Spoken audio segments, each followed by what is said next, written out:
Pittsburgh transforms from a sleepy town to the industrial heart of the nation. Its population triples. Driven by a new steel railroad, millions of tons of steel are transported across America, the raw material to build the modern city. And the grandest of all is New York. It's an era of obscene opulence. New York is a playground for super-rich industrialists and financiers. Wildly extravagant, they smoke cigars rolled in $100 bills. Their wives' hats studded with diamonds. This is the Gilded Age. Land values are the highest in the world. There's only one place to go: up. By 1902, 65 skyscrapers are being constructed in Manhattan. This is one of them.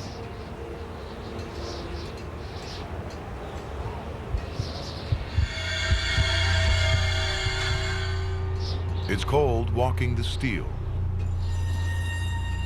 This man is 30 stories above the street. His first time at this height. No harness or safety rope. One slip, and he's dead.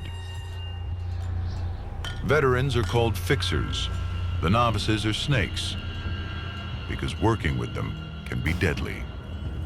The old hands know just how dangerous it can be. Thing I hate worse than poison is to take on a new man when we're near the top. They all get used to it or get killed.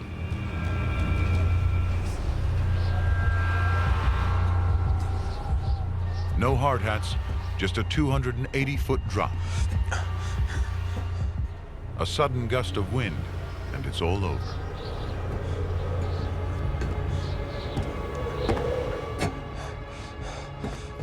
They're up here 8 hours a day. Meals when they can. No bathroom breaks.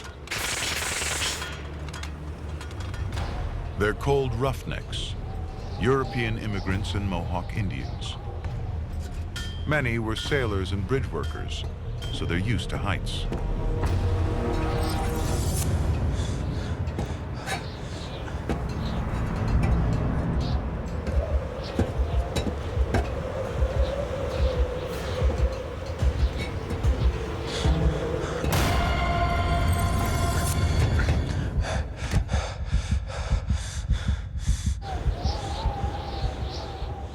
The guy's balancing on the beams.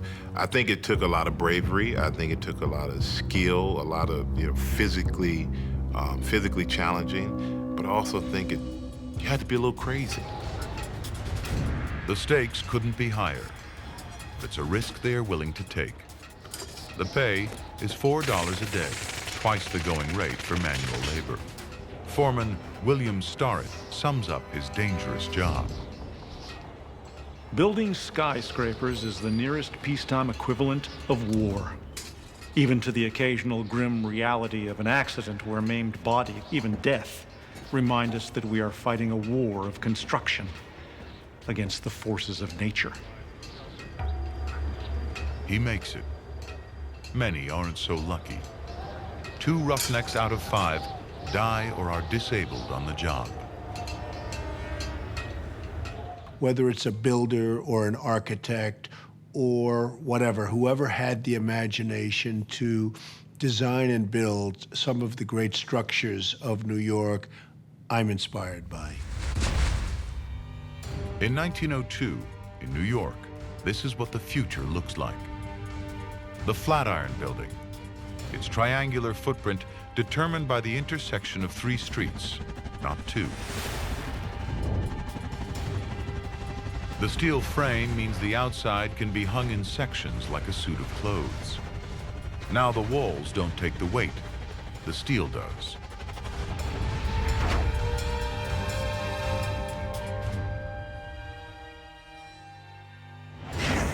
It's so radical, when people first see it, they think it will blow over and kill them. A lawsuit is filed claiming winds focused by the Flatiron's extreme shape damage a nearby shop. Today, it's one of our best-loved buildings. Inside, the other breakthrough that lets towers rise into the clouds, the elevator. Before it, the tallest buildings stop mostly at 5 floors. No more walking upstairs now, so the sky's the limit. For the first time, the higher the floor, the higher the rent. You think it's a fairly humble invention, but when Otis invented the first really safe elevator, it enabled the growth of the modern city where people could come in, build much taller buildings, get a much higher density of people. And sure enough, by the end of the 19th century, the urban population has increased 87 times over. In Chicago alone, in just 10 years, they build 50 steel frame buildings.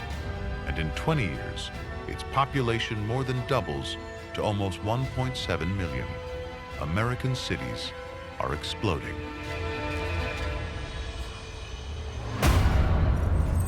But for many, living in the shadow of these new towers will prove even harder than building them. In America in 1890, crime and poverty are rife on the streets. But these mavericks are about to make a difference.